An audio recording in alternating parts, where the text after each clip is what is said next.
Hi everyone, welcome back to my channel. ఈరోజు మన వీడియోలో టాపిక్ ఏంటంటే తెలుగు సినిమా రంగంలో నటీనటులకు జాతీయ స్థాయిలో గుర్తింపు లేదనే విమర్శలు ఎప్పుడూ వినిపిస్తూనే ఉంటాయి. ఎంతోమంది ప్రముఖులు కళామ్మ తల్లికి సేవలు చేశారు.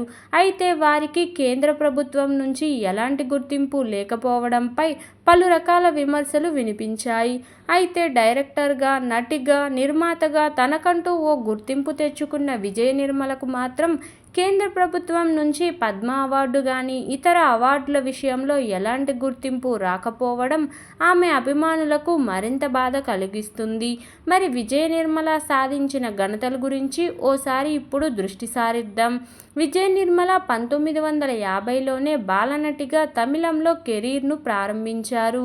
తెలుగులో 1957వ సంవత్సరంలో పాండురంగ మహత్యం సినిమాతో తనదైన నటనతో ఆకట్టుకున్నారు. ఆ తరువాత కొన్ని సినిమాలను చేశారు. మీనా చిత్రంతో 1973లో దర్శకురాలిగా మారారు. ఆ తరువాత ఆమె నటిగా, దర్శకురాలిగా, నిర్మాతగా తనకంటూ గుర్తింపును, ఖ్యాతిని సంపాదించుకున్నారు. విజయ నిర్మల తమిళం, కన్నడం, మలయాళం, తెలుగు భాషల్లో మొత్తంగా 46 సినిమాలను డైరెక్ట్ చేశారు. అలాగే ఆమె 200 సినిమాలకు పైగానే నటిగా నటించారు. నిర్మాతగా 15 సినిమాలకు పైగానే నిర్మించారు.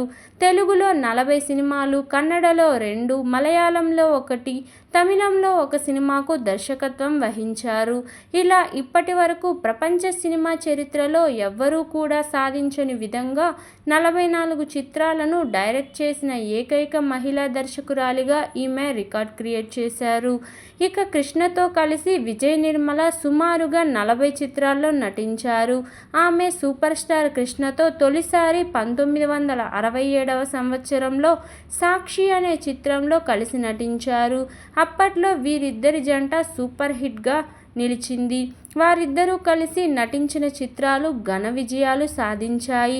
తెలుగు సినిమా రంగంలో ఎన్నో విజయవంతమైన చిత్రాల్లో భాగస్వామిగా నిలిచారు. మరి విజయ నిర్మల గారికి ఇప్పటికైనా అత్యున్నత గుర్తింపు లభించాలని మనం కోరుకుందాం. ఇదండి ఈరోజు వీడియో. ఈ వీడియో కనుక నచ్చితే లైక్ చేయండి, షేర్ చేయండి, సబ్స్క్రైబ్ కూడా చేయండి. Thank you for watching.